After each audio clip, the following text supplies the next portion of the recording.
Hello everybody and welcome back to Expert Examiner IELTS. My name is Glyn and in this video we're going to do some speaking test feedback.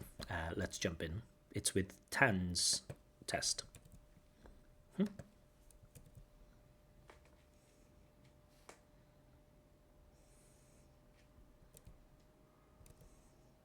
Sorry about this, just one second.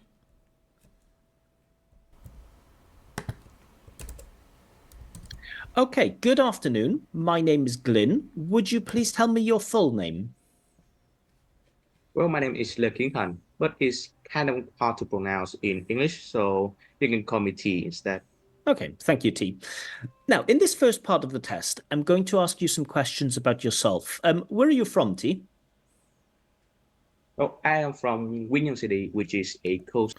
I'm from Winyin City. Didn't quite get the name of the city. Remember, if you're from a city which is very unfamiliar or not very well known to the Anglosphere, to the English-speaking world, it's a good idea to pronounce that place slowly, right? So I could say I'm from a town called Caerphilly, but you don't understand. So I say I'm from a town called Caerphilly. I overpronounce it because I know that it's unfamiliar. So this is a good thing to do if you use words from your own language. Especially names of towns, places, famous sites, famous people. It's a good idea to slow down and just pronounce that slowly and very clearly.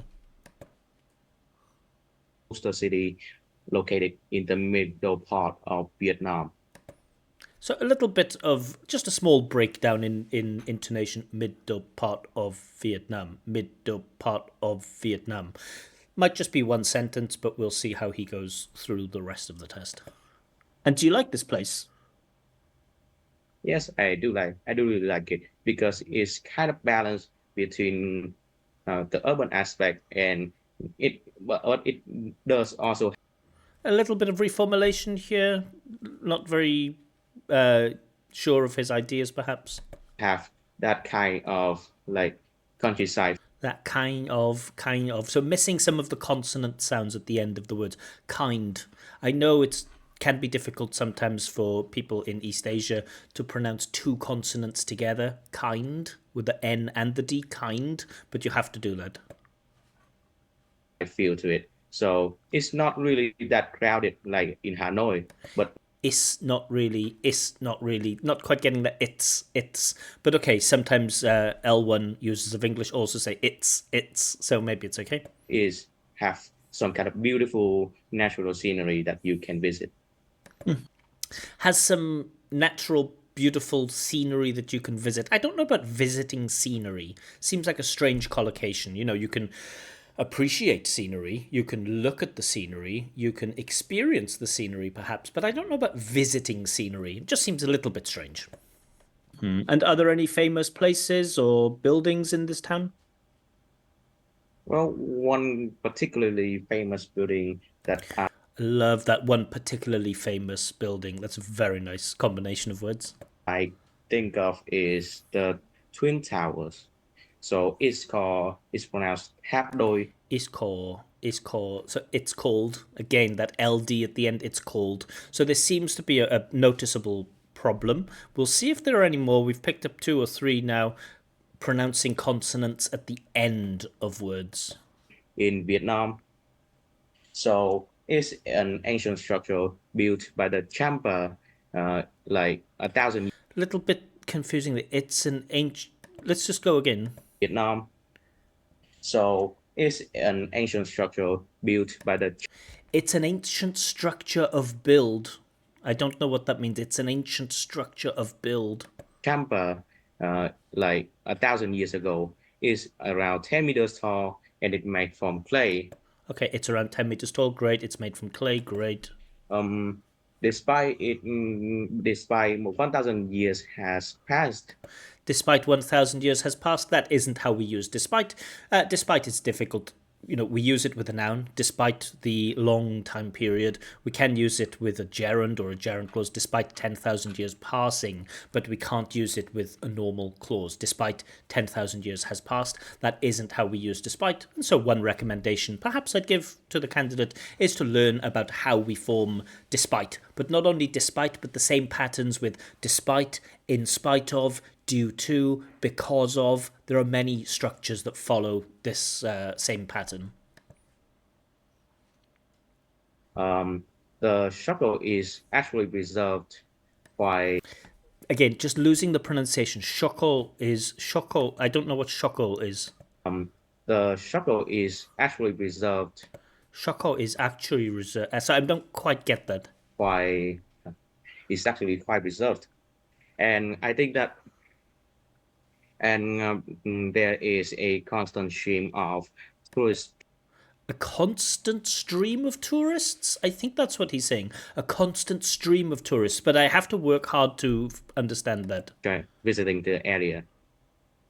Let's move on now and talk about restaurants. Do you like eating at restaurants? Well, I occasionally eat at a restaurant because Occasionally eat. I think he's correcting, eating for eat.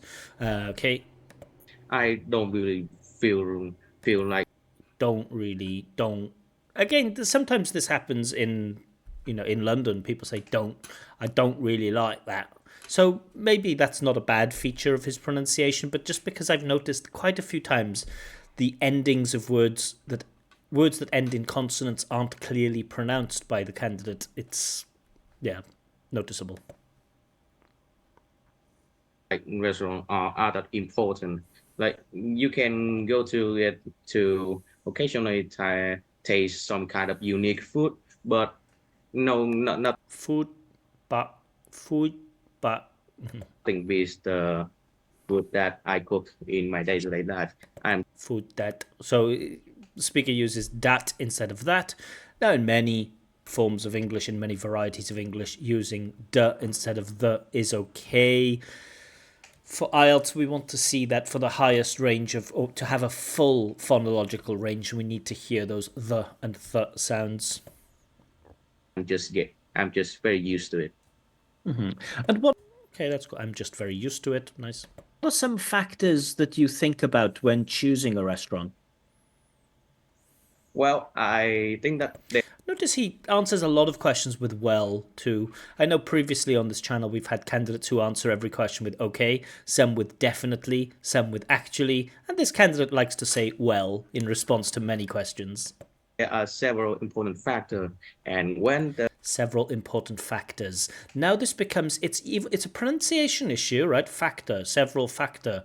But it could also be seen as a grammar mistake. An examiner might think that the candidate doesn't know the difference between singular nouns and plural nouns. One factor, several factors. Now, I'm fairly sure that this is a pronunciation mistake, but I have to consider that possibly it's a mistake with grammar. restaurant doesn't satisfy one of them, then you can just determine that the restaurant on what on going for. So Yeah, the restaurant unworth going for. The restaurant unworth going for. I can understand it with a lot of interpretation. It is not worth going to such a restaurant, but the restaurant unworth going for? for example, the sanitary. I know that a couple of restaurants in my place have very bad sanitary. There are cockroaches Don't know if you can say restaurant has bad sanitary. Sanitary is an adjective, like bad sanitation or bad sanitary conditions. But it sounds strange to say a restaurant has bad sanitary. all over the place. And another aspect is the Aspect, again, aspect has a cut and a t, aspect. food. So if the food is bland, then the Good use of bland. I like that word. restaurant is obviously not worth going to. And the price But I don't know if he's just trying to use the word bland. You don't know if a restaurant's food is going to be bland, I guess. The question is, what factors do you take into consideration? Well, maybe one thing you do is you check reviews and you see if other people say that the food is bland. That's something. But it seems to be a strange answer to say, well, if the food is bland, then you shouldn't go to that restaurant. But you can't know that until you find out, right? So strange, a bit of a problem with coherence there. price also. Let's talk about workplaces now. Is it common for people in your country to work in an office? Well, Another well? it's not really that common really because my city is a kind of tourism city. So most people in my place just Chunking of words is okay, but the fluency is just dropping. It's a little bit mechanical, like noticeable hesitations. Just watch again.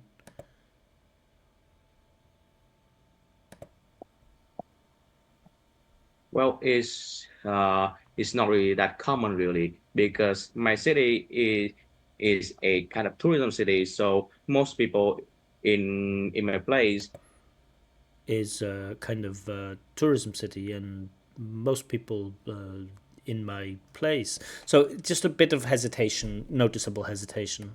just kind of work in jobs related to tourism. So they can Jobs related to tourism, very nice. Reduced passive relative clause, good stuff. be either a janitor or a constructor. That sounds strange. Most people in my city are a janitor or a constructor. First, I'm not sure exactly what a constructor is. Maybe a builder or someone who works in construction, but I don't know about the profession a constructor. But it sounds strange to say most people in my city are a janitor. And that to me suggests that maybe the candidate has just learnt the word janitor and wants to use it. Let's just listen to the answer again. Because I don't know of any city, I don't even think it's possible for a city, to have a majority of people who work as janitors. To tourism. So they can be either a janitor or a constructor maintaining infrastructure for these kind of tourism sites. Yeah. Maybe it makes sense actually. Maybe if it's a city based on tourism, maybe there's a need for a lot of janitors or at least maintenance people. I don't know specifically about janitors, but different kinds of roles. And if I'm thinking of tourism, I'm not thinking of janitors. I'm thinking of other service sector jobs, right? I'm thinking of waiters and waitresses, or hotel staff, or cleaning staff for hotels, or tour guides and things like this. Chefs, those are all positions in the tourism sector. I don't know necessarily about janitors and constructors. They some of them can be like tour guide. So most of the people in my city don't work in offices. Okay, thank you. Now, in this next part of the test, I'm all right. So, just a little bit of feedback on part one. So, firstly, the candidate is responding in full to answers. He develops his answers very well. The answers are generally coherent and connected to the questions. All of that is good stuff. Grammatically, there's maybe that mistake with like several factor, a little bit strange. There are some other small mistakes, like he corrected himself, like I'm occasionally eating or I occasionally eat. So a little bit of present simple, present continuous. I think there were a couple of other small grammar mistakes, but I wasn't paying attention simply because there was a couple more critical factors. Pronunciation, there's an obvious thing where the candidate has difficulty pronouncing consonant clusters. A consonant cluster is when we have two or three consonants together. So see here, free mock speaking tests. We have STS. This is a consonant cluster. Tests. And sometimes students have difficulty doing this, and this candidate has difficulty with consonant clusters, especially when they're at the end of sentences. Generally, the pronunciation is generally clear. There are occasions where I have to work hard to understand what he's saying. So, intonation is all right, but sometimes it starts to become a little bit robotic, like this, especially when he's trying to think of language. Fine. Fluency, we've already mentioned. Coherence, yeah. So in part two, I'm probably going to pay a little bit more attention to grammar and vocab. The vocab in the first part was okay. Some words I just felt were a little bit strange, like bland was good, it's connected to food, great. Janitor is good, it's connected to professions, great. It's just whether they're naturally and appropriately and suitably used there. I don't know, like my country's based on tourism, so or in my city's based on tourism, so we have a lot, like most people or a lot of people work as janitors or constructors. Just seems a little bit out of place. But okay, I haven't made any big decisions about vocab or grammar yet, but I have made decisions about fluency and coherence and pronunciation. So in part 2, I'm going to listen for specifically for vocab and grammar to see how he does there.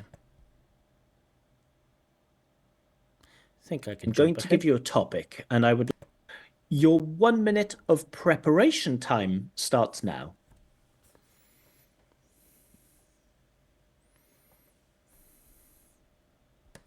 Okay, so what do we have? Describe a family member you spend a lot of time with. Okay, not much scope for vocab there, but spend time with, when you talk about what you do together, there's a lot of words connected to free time activity, which could be used, like go to a museum or hang out at the beach or something like this. A lot of normal collocations.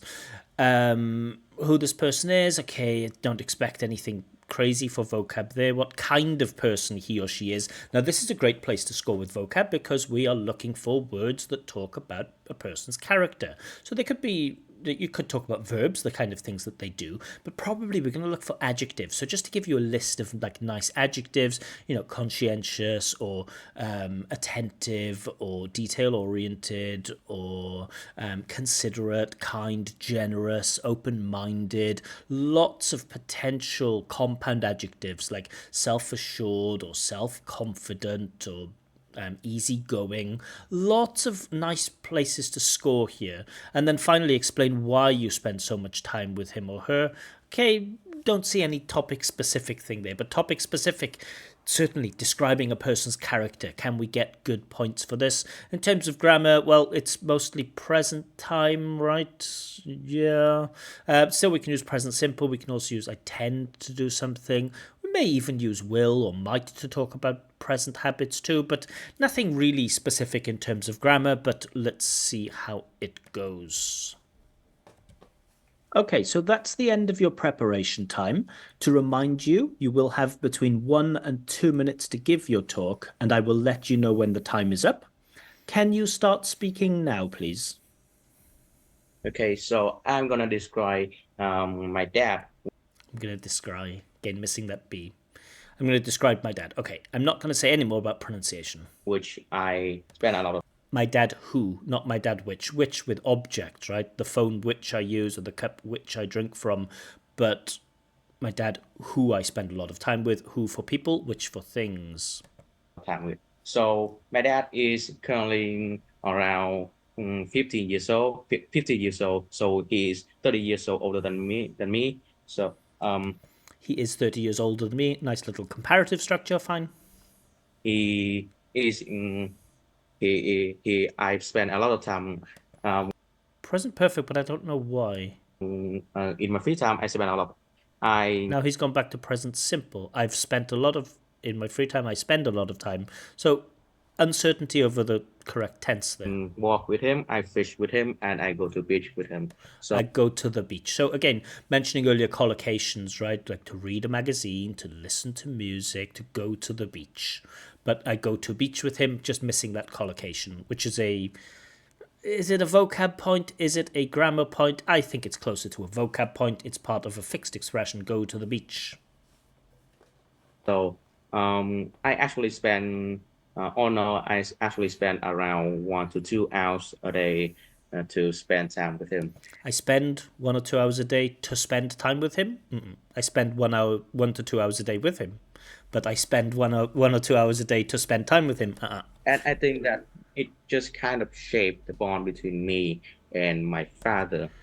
It just kind of shaped the bond. I kind of understand what he's saying. I like the word bond. Like when we are walking or fishing or doing any kind of leisure activities, we are just. I like this any kind of leisure activities. Very nice. Going about, we just talk about things in the world. We talk about how Mr. Principal in my school are doing this or that.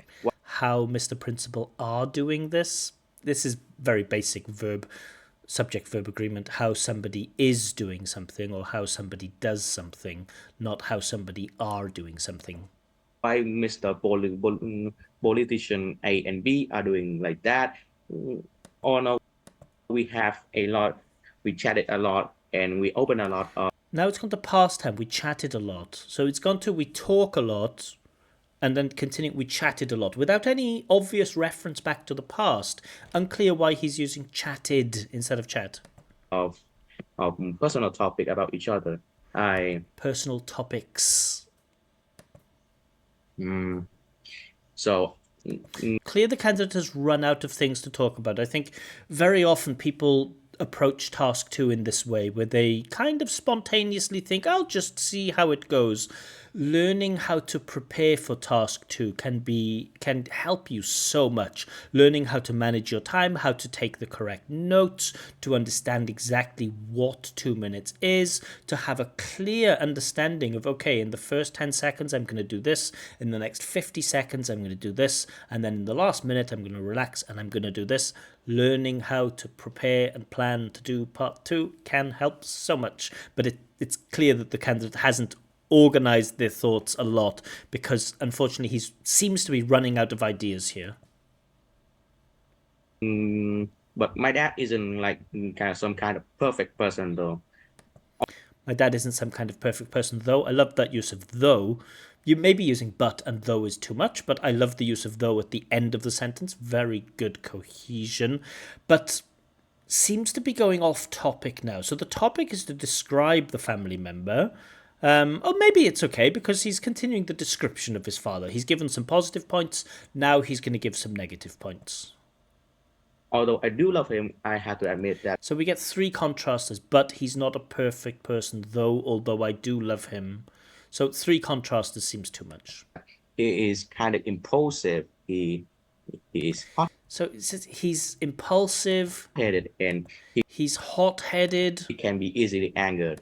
He can be easily angered. Now, to me, these are great words, but for me, the candidate has to back it up here. Can he explain and develop more on this idea that he's easily angered or hot-tempered or whatever it was? If the candidate can't back it up and support it, then it makes me think that the candidate is just using this language because the candidate has just learnt that language by heart and will use it no matter what, right? Oh, tell me about your friends. Oh, they are easily angered and quick to anger, easily. What were the 3 words he used? Let's just check again. Although I do love him, I have to admit that he is kind of impulsive. He is hot-headed and he can be easily angered. Now, I also noticed the candidate's eyes here seem to be looking down. Now, I don't know for sure, but let's watch it again. I think the candidate, it might be looking at some vocab sheets. Let's check. What do you think? My dad isn't like kind of some kind of perfect person though. Although I do love him, I have to admit that. Maybe he's looking at his notes. He took notes, right? Of course. Easily angered. Okay, this is a good use of notes. If you have that opportunity to take notes, to write down those words, fine. Take it all back. Good stuff. But can he support it now? Can he develop it, right? If I say my mum is really generous, she always gives lots of presents to her grandchildren at Christmas time or when it's their birthday. If I say my dad is very aggressive, that I say, well, when we go out, then he often picks a fight with somebody if somebody looks at him the wrong way. So I'm justifying that language by giving explanation, by developing my answer a bit more. Will Tan do this? He is kind of impulsive. He is hot-headed and he can be Impulsive, hot-headed, and easily angered, right? easily angered. But I think that it probably comes from the fact that he has to do a lot of work. Okay, there's an explanation for it. I would like a bit of development giving examples of his hot-headedness rather than an explanation why. But okay, it's not a big problem. But I also found out that under his kind of hot-headed appearance, that he is also a soft person. So if you don't bother, Don't know about calling someone soft. In British English, we often use soft to describe someone who's a bit stupid. I don't know about calling someone soft. Maybe gentle. Gentle is maybe the adjective you're looking for. him, then he is actually a nice person to hang out with. And Okay, thank you. All right. And does your dad enjoy spending time with you? Yes, he does. I actually have a sister, and he usually ensure He usually spends with the S. that both of us have spent some time with our family too. It is by him working basically like 12 hours a day. Okay, thank you. So, All right, so some comments on part two. Some grammar mistakes, some very obvious basic grammar mistakes, like what somebody are doing instead of what somebody is doing. He spend or he insure instead of he spends or he insures. Again, is this a pronunciation problem? I don't know. I can only judge what I hear, and this sounds like a verb, subject verb agreement problem with present simple. There was some use of chatted. Everything was in the present, and then suddenly he went to the past by saying we chatted a lot, and I don't know why that was in there with the past. So quite a few noticeable basic grammar mistakes. Also, not really a wide range of grammar. There was an attempt at present perfect, I think, and then back to present simple. So certainly not a wide range of structures, some good contrasters and some variety in sentence types, absolutely. In terms of vocab, I did like those words, like he's hot-headed, impulsive. Those were good bits of language, and I guess those were words that Tan wrote down in his 1 minute preparation time. Fluency and coherence was more or less okay. It did feel like maybe after 1 minute or 1 minute and 20 seconds that the candidate had run out of things and made an effort to keep talking, but it felt like it was a little bit more difficult. Certainly didn't feel like a free-flowing 2 minutes. Pronunciation, same problems as in part one. So interested to see what's going to come in part three. Again, I'm not going to talk about pronunciation. That's pretty much fixed in my head now. I'd like to see a bit of variety of structures, just showing some variety about present time, past time, future time would be nice. Maybe some active, passive voice, maybe some things with gerunds and infinitives, maybe some nice use of modal verbs, maybe. Will we get it? You've been speaking about a family member you spend a lot of time with. Now I'd like to talk to you about family relationships in general. How important is it to learn about family history? Well, I think that is And again, starts it with well. highly important because Highly important, cool. because you need to know about your belonging, like I don't know about your belonging. You need to know where you belong, maybe. But I don't know about, you need to know about your belonging. who is your ancestor. You need to know who your ancestors are. With that, you can appreciate like, who you really is. So, Who you really are. and some people also just do it for the sake of it. Like they Beautiful. They do it just for the sake of it. Absolutely love that expression. Very nice. just in like researching about their ancestry is also Ancestry. So pronunciation is really, the pronunciation of ancestry is really forcing me to work hard to interpret what he means. create them a sense of belonging. Like they feel like they are part, that they are themselves. And do you think we should try to maintain good relationships with all of the people in our extended family, like our cousins, uncles, aunties, and so on? Well, I think that it kind of depends on Cool. It kind of depends on. Very nice. the personal circumstances of every person. So, for example, in my family, people are actually really nice. My uncle are really supporting of me going down My uncle is supportive of me. this kind of engineer path, and some of them even Going down this engineer path, that's very nice. Very nice vocab. encourage me to work in the Okay, we get a nice complex structure there. Encourage me to work. There's a little bit less fluency when he's producing this because it is a complex structure, but the complex structure is there. Encourages me to work. to work in the to work in a competitive industry. So, but I know that in many family, the people in the extended family isn't too nice. People in the extended family aren't too nice. So mixing up this isn't and aren't repeatedly, it is a problem. We have to at least know the verb to be, right? I am, you are, he is, she is, it is, we are, they are. And unfortunately, the candidate isn't showing this. The opposite is true. The candidate is demonstrating time after time that they don't know, that he doesn't know how to use the verb to be, which is a problem.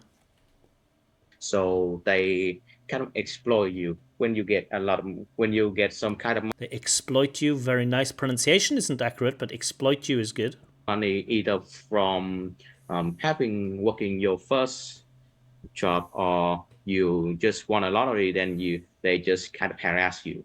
So I think that it kind of depends on on the type of person. Obviously, The chunking is good too in the pronunciation. The phonological range is weak, but the chunking, the way he groups his words together, it's nice in part 3. obviously, if they are bad, then don't hang out with them. Cool, nice little first conditional with an imperative there. If they are bad, don't hang out with them. Nice. Okay, thank you. Now, do you agree that most people nowadays prefer to spend their time with their friends more than with their family members? Well, it's sad, but I think that this is the case Beautiful. This is the case. Very nice. because many people, most of them are teenagers. They spend they actually find spending time He often uses actually, which is quite normal. It's quite a common word for people to use, like a parasite word or a word that doesn't have any meaning. I think maybe there's just a bit of an overuse of actually. with their friends more enjoyable, because when they are with them, then when they are with their friends, then they can openly talk about a lot of stuff. But they are not really comfortable with opening their personal issues with their parents or their family members, because they are fearing that they will be ridiculed. Cool. I said I was looking for passive and modality and future time, and we got all three there. They have a feeling that they will be ridiculed. Again, pronunciation of ridiculed isn't quite there, but they have a feel. They are feeling, he said, which maybe it's okay in continuous here. They are feeling that they will be ridiculed. Very nice complex grammar. So it's unfortunate that we have so many of those repetitive systematic mistakes with the verb to be, because there are some encouraging signs in part 3. Encourage somebody to do something. There's they're feeling that they will be ridiculed. And do you think this problem will get better or worse in the future? Oh, I am not really sure, Another start with well. but if I had to take a guess, it would probably be better, because I like this. If I had to take a guess, it's nice.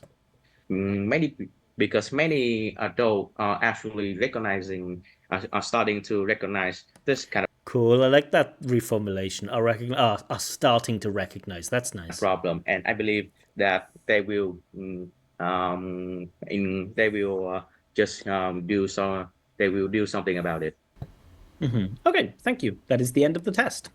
All right, let's get into the results then. All right, so we'll start with fluency and coherence. So let's put this in. So the candidate develops answers well, and the answers are generally coherent. The candidate doesn't have huge problems speaking at length, but fluency occasionally breaks down, especially when accessing more complex language, like we saw with the encourage me to do something. Cool. Cohesive devices. There is a nice range of cohesive devices, but not always accurately used. evidence of this, despite it has been a long time. That's not really how we use despite. Or but he's not a very nice person though, although I love him. 3 contrasters piled together about one clause. I don't know about that. So not always accurately used. But fluency and coherence, I think there is enough evidence for a 7 for fluency and coherence.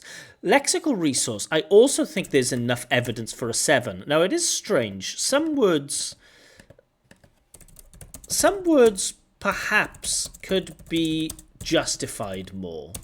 What I mean by this is if you say that someone is hot-headed, try to back it up by giving an example of that hot-headed behavior. That demonstrates real understanding of the vocab that you're using. There are some really wonderful uses of collocations and phrases, including idiomatic language, right?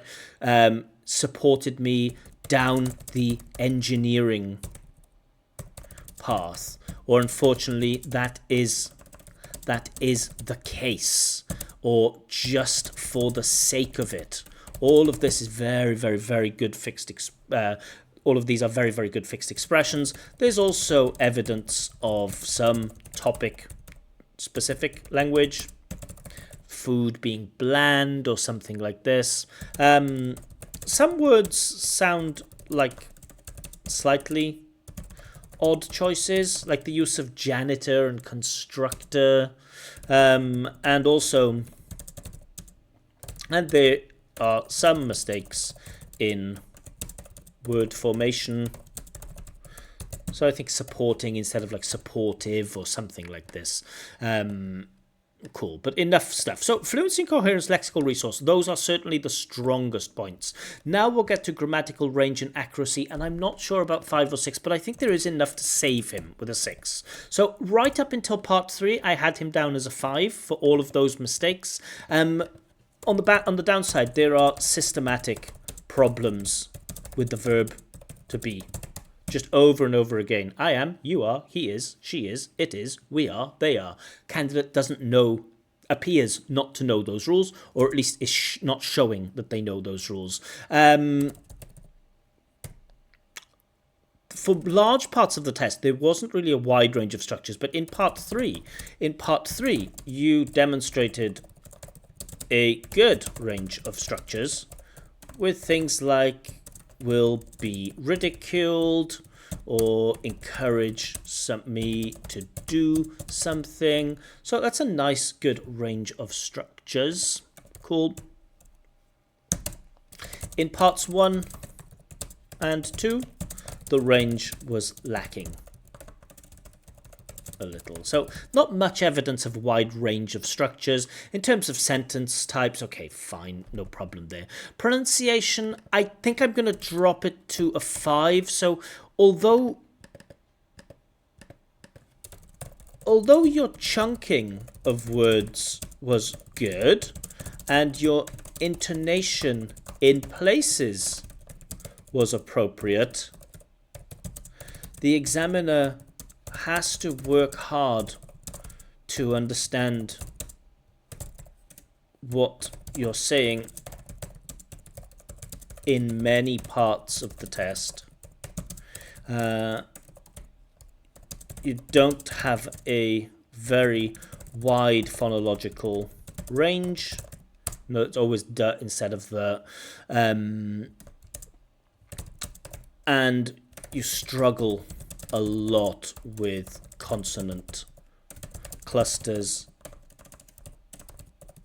at the end of words. Aspects, aspects, not aspect, not aspect. There are several several aspects. You can drop the T, aspects through something called elision. That's possible, but aspects. So key area. Oh, first of all, what do we have overall? We have 7, 7, 6, 5. So that's 6.25 overall. So overall 6.25, which rounds down to 6.0 in the speaking test. So close to that 6.5, which is a good score. very close to the 6.5, but overall 6.25 rounds down to 6.0. Key areas to work on. The simplest thing that you can do here, is learn the verb to be and other simple, basic grammar. Present simple, present continuous, past simple, past continuous, future with will, future with be going to, bit of present perfect. Learn the verb to be and other simple basic grammar. That's the first area to work on. You have to train consonant clusters. Try slowing down to see if it helps. This word aspects is aspects, right? It has a k, a t, and a s. Sometimes in our connected speech, we drop this T through a process called elision, and it can become aspects. If you're speaking really quickly, you say there's a lot of aspects to something.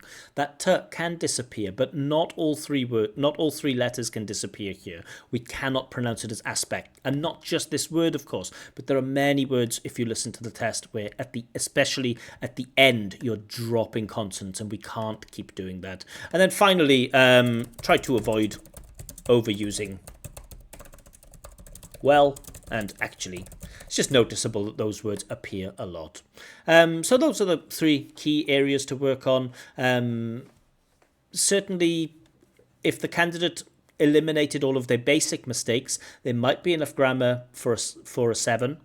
If the candidate eliminated their pronunciation mistakes with a constant repeating mistakes with consonant clusters, then that could be enough to push their pronunciation to a 6, and so they would be looking 6.5, closer to a 7, but at the moment they're on 6.0, at least in my opinion.